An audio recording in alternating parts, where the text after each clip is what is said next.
राम जय जय राम श्री राम जय राम जय जय श्री राम जय जय राम श्री राम जय जय राम श्री राम जय जय राम श्री राम जय जय राम मंगल भवन मंगल हारी जवाहु सुदशरथ अजर बिहारी श्री राम जय जय राम श्री राम जय जय राम श्री राम जय जय राम श्री राम जय जय राम बुध मंगलमय संत समाज जिमे जड़े जंगम तीरथ राजु श्री राम जय जय राम श्री राम जय जय राम कोई है कोई जो राम रचि राखा तो करी तरक बढ़ावई साखा श्री राम जय जय राम श्री राम जय जय राम कवन सो काज कठिन जग माही जो नहीं होई तात तुम पाही श्री राम जय जय राम श्री राम जय जय राम बोले रामचंद्र भगवान की जय। प्रभु कहने लगी कि राधा जी सब गोपियों में श्री राधा जी श्री कृष्ण को क्यों अत्यंत प्यारी और कार्तिक में भगवान कृष्ण के साथ क्यों पूजनीय हुई तो विस्तार को से कही है। नारद जी कहने लगे कि पहले मनवंतर में पांचाल देश में प्राचीन वही नाम का राजा राज्य करता और उसके एक बहुत बड़ा सुंदर विष्णु जी का मंदिर बनवाया और वहाँ मंदिर में नित्य ही विधि विधान से पूजा करने लगा। पूजन कीर्तन उत्सव और नाच गाने आदि करते थे और उस गांव की एक अति सुंदर स्त्री भगवान के प्रेम में विवल होकर के भगवान के सामने अति सुंदर नृत्य किया करते थे। एक दिन नृत्य करते करते भगवान की मूर्ति और श्रृंगार को देख करके ऐसे मोहित हुई कि उसके हृदय बार बार यही इलाका उत्पन्न हुई कि भगवान मेरे गले में अपनी बाहें डालकर मेरे साथ नाचे। उसने समाज प्राप्ति नाचते हुए किसी मनोरथ और अपना सब द्रव्य रुचियों में बांट दिया और इसी मनोरथ से अपने प्राण दे दिए और दूसरे जन्म में वह सुंदर देवांगना बनी और भगवान के प्रेम में उसी तरह नाचने लगे। और एक दिन चंद्र कीर्ति नाम वाली वह देवांगना दर्पण में अपना अद्भुत रूप देखकर कहने लगी कि सिवा भगवान के मेरा और कोई पति नहीं हो सकता और विचार कर भगवान की मूर्ति में अपना मन लगा कर भगवान के सामने नित्य नाचती रही और इसी समय में कंस से दुखी होकर के देवता ब्रह्मा जी की शरण में गए। तब ब्रह्मा जी ने विष्णु भगवान के कृष्ण अवतार लेने का सब वृत्तांत देवताओं को सुनाया और उनको आज्ञा दी कि सब देवता ग्वाल के रूप में जाकर के मनोरथ प्रकट होंगे और देवांगनाएं गोपियों के रूप में अवतार लेंगी और भगवान की सेवा करेंगी। और तब चंद्रकीर्ति जो देवांगना के रूप में थी ब्रह्मा जी से हाथ जोड़ के प्रार्थना करने लगी कि हे ब्रह्मन मेरा पहले जन्म का यह मनोरथ है कि भगवान मेरे साथ नृत्य करें। तब ब्रह्मा जी ने वरदान दिया कि तुम ब्रज के नंद गांव में राधा नाम से विख्यात होगी और कृष्ण भानु की बेटी होगी और भगवान कृष्ण सब गोपियों से तुमको अधिक प्यार करेंगे। इस प्रकार मनोरथ तुम्हारा मनोरथ सफल होगा। तो नारद जी कहने लगे कि भगवान ने ब्रह्मा जी के वचनों को सत्य करने के लिए राधा जी को अपने प्राणों से भी अधिक प्रिय माना और रासोत्सव हुआ और नित्य करके ही सबकी मनोकामना को पूर्ण की। बोले श्री कृष्ण चंद्र भगवान की भाग्य लाल की। और दूसरी बोली शनिवार की कला करते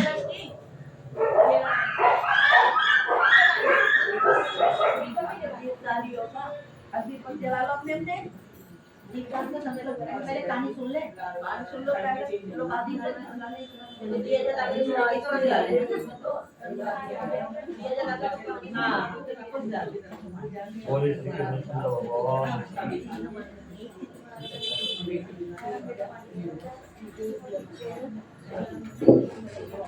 बोले श्री कृष्ण चंद्र भगवान की जय।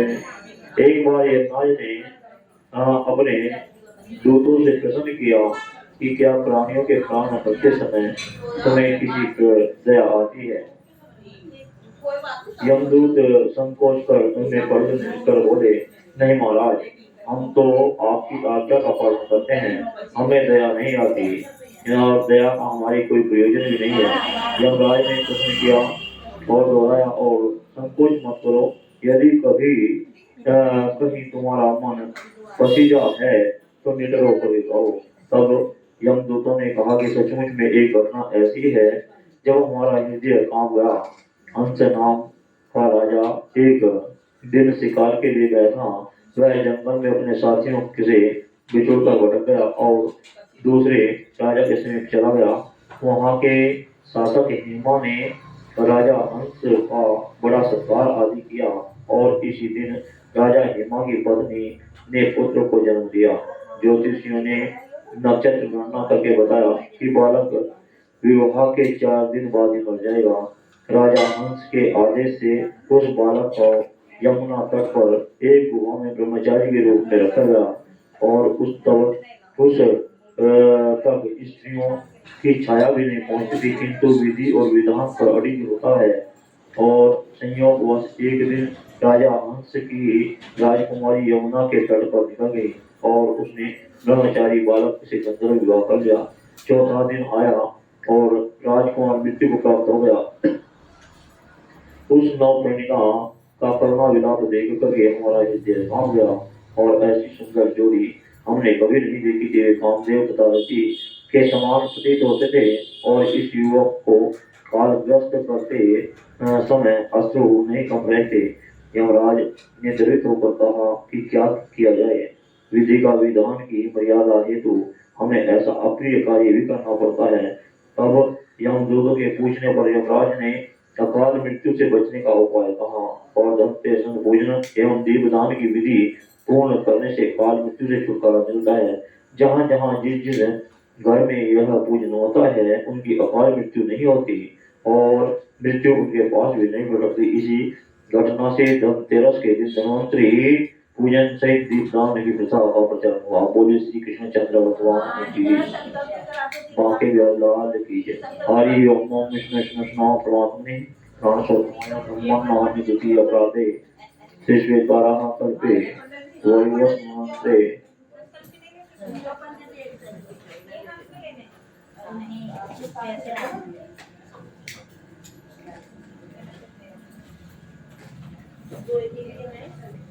बोले श्री कृष्ण चंद्र भगवान की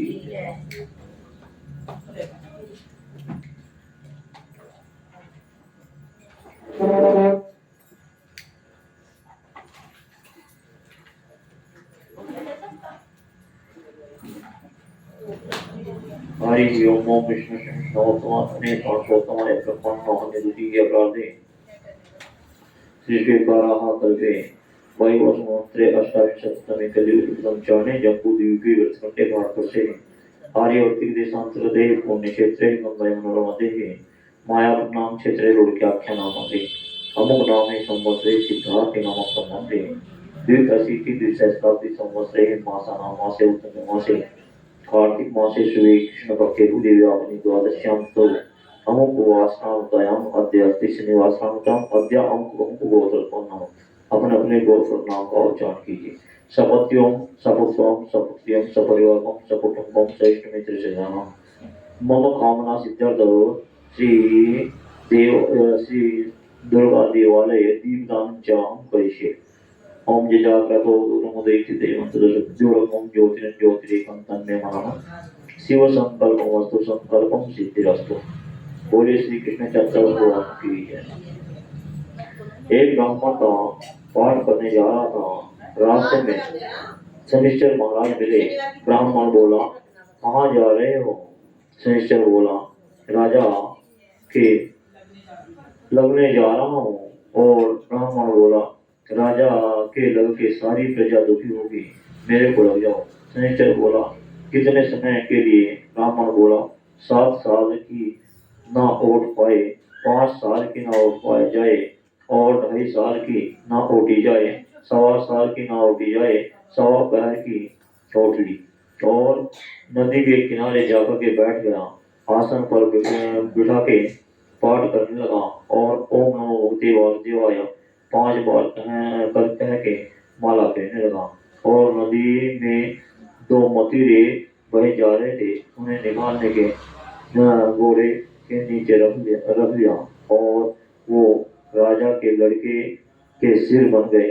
और एक आदमी ने देखा राजा के लड़के का सिर काट के रखे हुए हैं।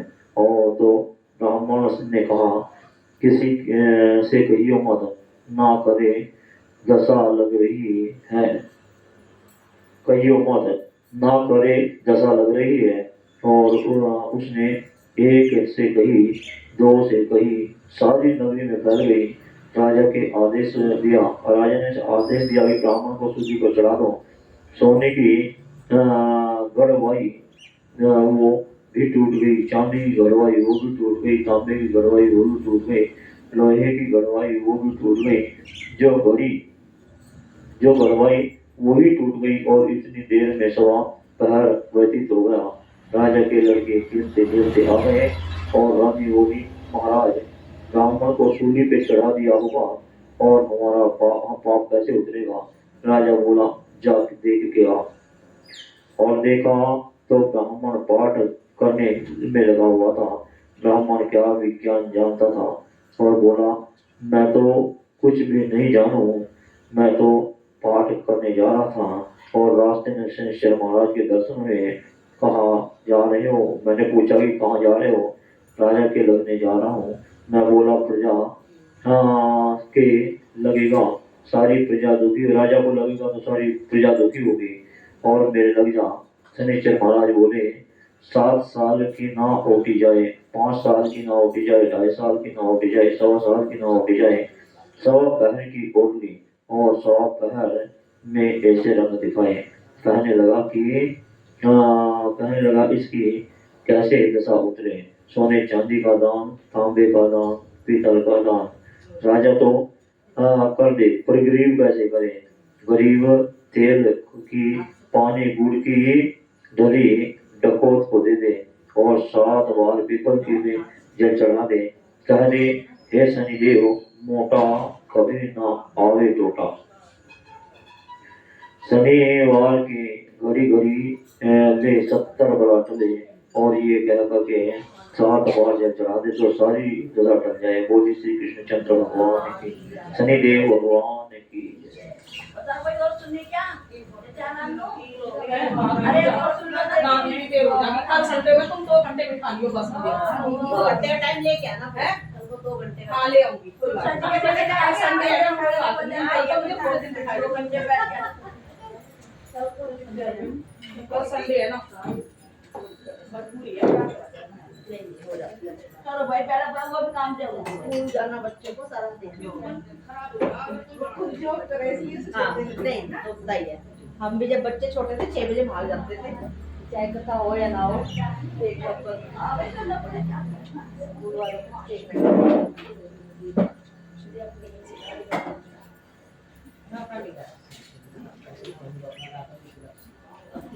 पंडित जी टीका लगा दो तुम्हारे।